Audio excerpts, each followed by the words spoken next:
Selamat pagi Bapak Ibu Saudara yang terkasih di dalam Tuhan.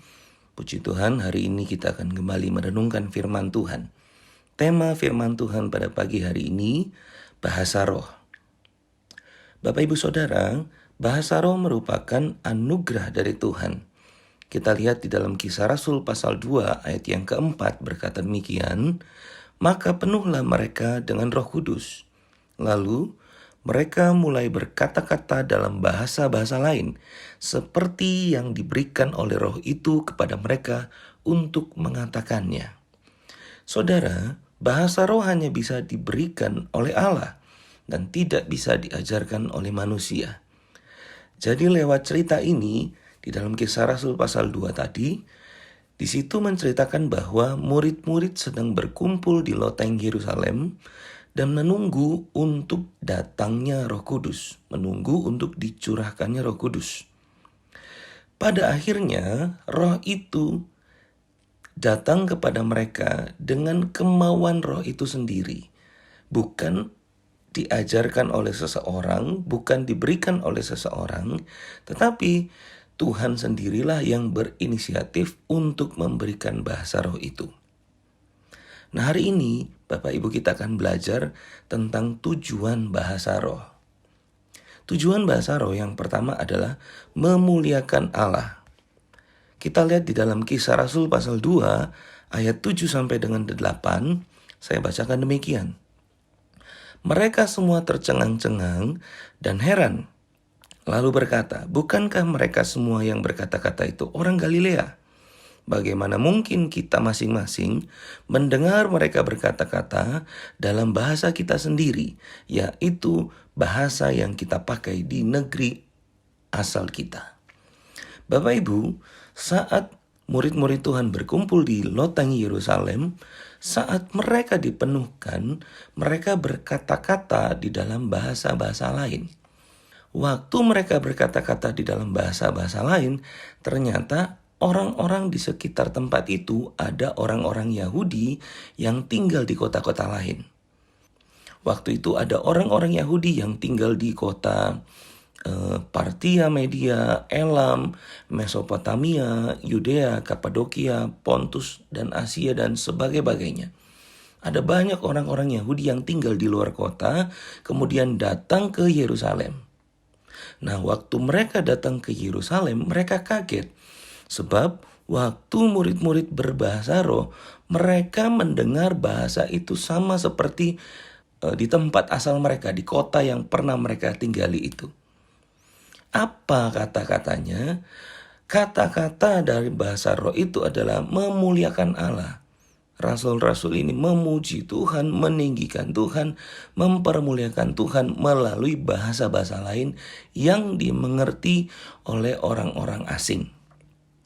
Jadi, dari Kisah Rasul pasal 2 ayat 7 sampai 8 ini, kita mendapat kesimpulan bahwa bahasa roh yang diberi oleh Tuhan itu untuk memuliakan Allah dan dapat menjadi kesaksian bagi orang lain.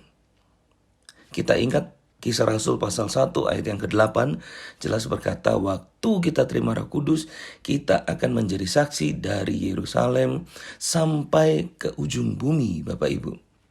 Tujuan bahasa roh yang kedua adalah untuk membantu kelemahan kita. Di dalam Roma pasal 8 ayat yang ke-26 berkata demikian. Demikian juga roh membantu kita dalam kelemahan kita.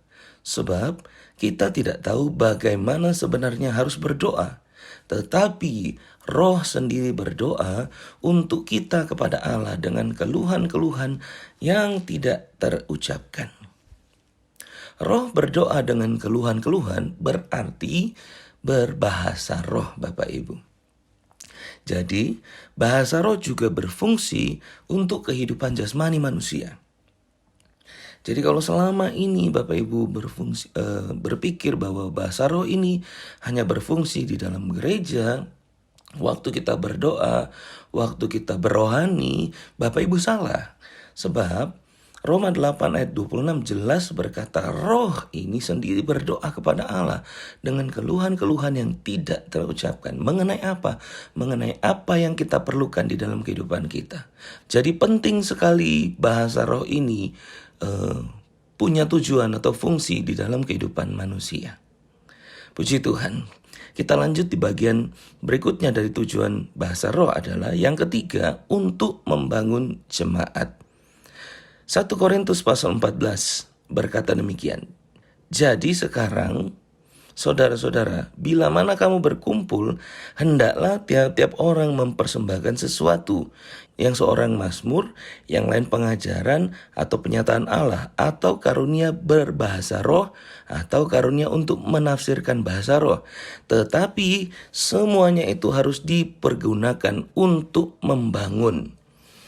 Bapak Ibu, bahasa roh di dalam suatu perkumpulan ibadah juga berfungsi untuk membangun jemaat.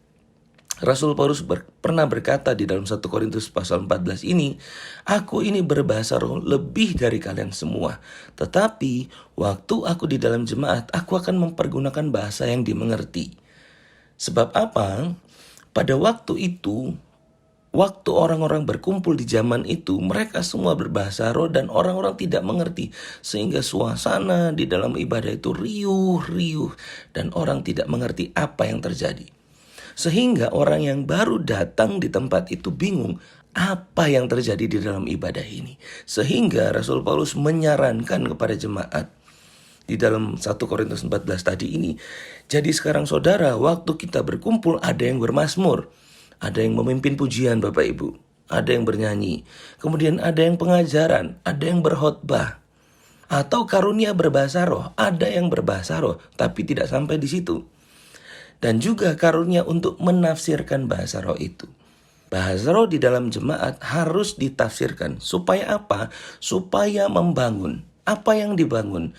Iman jemaat, semangat jemaat, mental jemaat, keadaan jemaat itu dibangun. Jadi berbahasa roh di dalam jemaat itu harus ditafsirkan dan mempunyai fungsi untuk membangun jemaat. Jadi Bapak Ibu, di sini kita lihat bahasa roh itu merupakan anugerah dari Tuhan yang mempunyai fungsi luar biasa bagi manusia. Dia berfungsi bertujuan untuk memuliakan Allah, kemudian dia berfungsi untuk membantu kelemahan kita, dan ketiga, dia berfungsi untuk membangun jemaat.